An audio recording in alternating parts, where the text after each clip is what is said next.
Good evening. I'd like to thank everyone for all the nominations and votes for Store Manager of the Year. I'm sorry I can't be with you tonight, but I'm in London partying as per usual. So yeah, thank you so much. I'm so honoured. What's wrong, Ken? Kathy, what are you doing? This is Gary's big night. We're here to talk about him. Do you remember him? Gary Mills. Gary? Is that your man that left last week? I think I've heard of him. We're here to talk about him.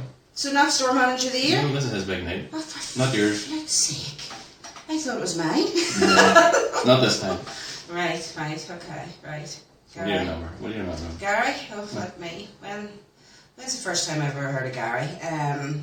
Probably around middle 80s, late 80s. Yeah. Long time ago. Aye. I was only 6 at the time, up to Mummy told me about him. That sounds about right. It was, and yeah, I'd heard about, everybody was talking about this young, up and coming sort of trainee manager, and then deputy manager, assistant manager, and then store manager. Yeah, and I think the very first time that I met him, or encountered him, I don't even think I met him, I encountered him, was going over to Connswater, and he asked somebody to ask him to leave the store. I let him explain that one.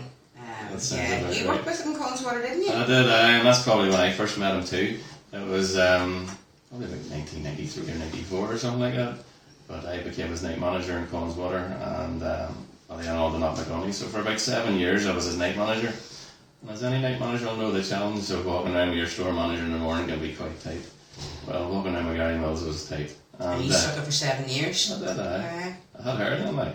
You must have had. Over those 7 years. Habits. But no, what I do remember though was that walk around. I don't know if he remembers this part, but every walk around had its challenge, and but you knew when the conversation stopped, and he turned away from you, and the clipboard went down something.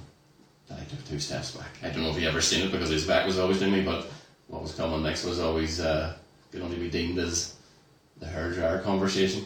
Well, that's why you know her then. You had so many hair jar conversations. Lost them all. But no, on a positive note, at the end of every walk round, when you take a 7 years, there was always reflection, there was always coaching, there was always guidance, there was always help, there was always support on how to fix the tests and the trials, which there was many. And that's what I remember. Yeah, I think he gave a lot of messages out, and even sort of that whole encounter at Connswater sort of learnt me a valuable lesson that I sort of brought on within my career.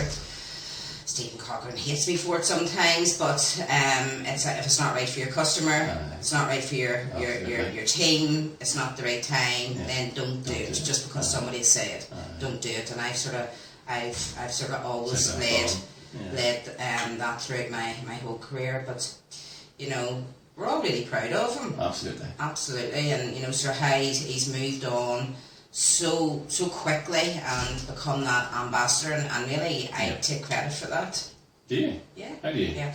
Well, when he was an SD and I was his PMG, I told him to put strategic thinking on his PDP. So actually, that was you? Because of me. Yeah, because of me. It always has to be about me. Absolutely. You know, that's why I deserve Store Manager of the Year, for flip's sake. I don't know how many times I have to say that. No, he talks about that all the time. I know he does. Yeah. I started that. Oh, well done. But yeah, I loved working with him. Absolutely. I think we achieved a lot sort of when we worked together, but we also had a laugh, and he looked after you. He did. He always looked after. He always did. He always looked after the people sort of that worked with him. I'm proud and privileged to have worked with, watching him going from where he came from. Somebody from Belfast, rising so high. Yeah. You know, and as you say, becoming the voice, yes, really, the voice of Northern Ireland, and that's going to be a loss for us now. Absolutely, and I think that's what I'm sad about. Sad that, you know, sort of we're not going to see you in Ireland.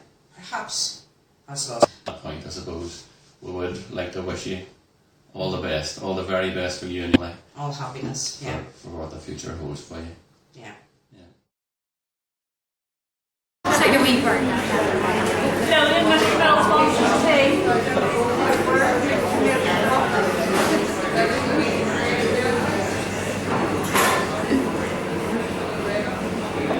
Where is Mr. Mills' office? Where's his chair?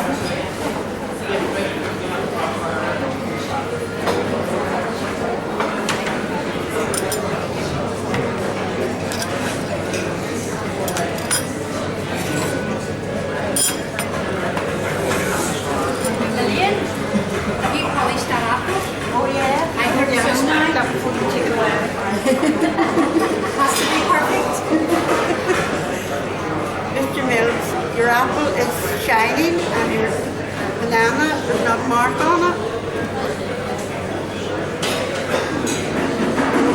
You take that in, you have 9 million. Alright, alright.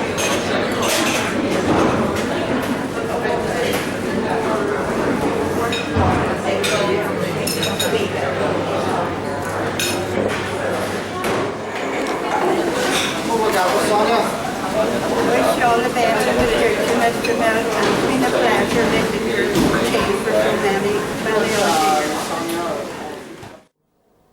Hi Gary, just want to wish you all the best for the future. I know you're going to have a wee bit of time on your hands in the next couple of months, so I'm sure you're going to look forward to spending that with your family and your kids, and playing a wee bit of golf and possibly getting your handicap down, or it may go up, who knows. You leaving the business in Northern Ireland is going to be a massive loss to the company, and we're going to feel it more so here in Northern Ireland. And I think we're already starting to feel the impact here in Knocknagonie. You've been in nearly every week since you've made the announcement, shopping, because I know you still have your discount card. So I don't know whether that's a good thing or a bad thing, but I certainly will miss you when you come in the store, because your visits were such great crack. I really struggled to keep up with you in the walk rounds. You walk so fast, and I suppose one thing that sticks out for me is every time you ask me a question, by the time I had the answer out, you were in the next aisle because you walked so fast, and you never waited for the answer. So I'll always remember having a bit of a laugh at that. But on a personal note, I just want to thank you for everything you've done for me, and everything you've done for Knocknagonie store in the last year. And I'm sure we'll bump into each other very, very soon. Good luck for the future, as I said, and wish you all the best. Thanks very much. I didn't expect to be making this video for you, a farewell video for you.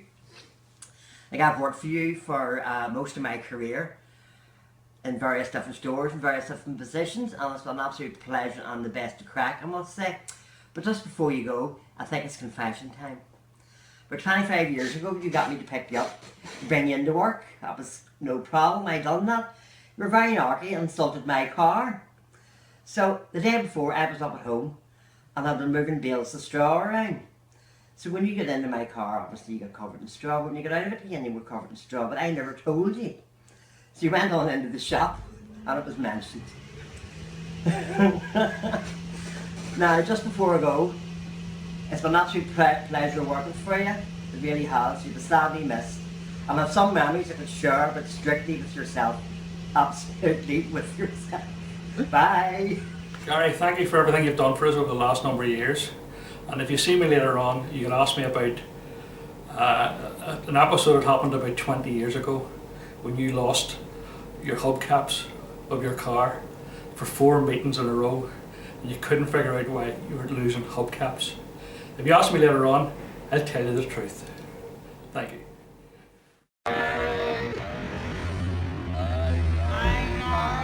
When you walk through a storm, hold your head up high and don't be afraid of the dark.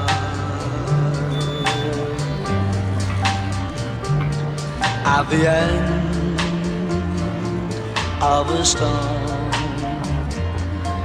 there's a golden sky and the sweet silver song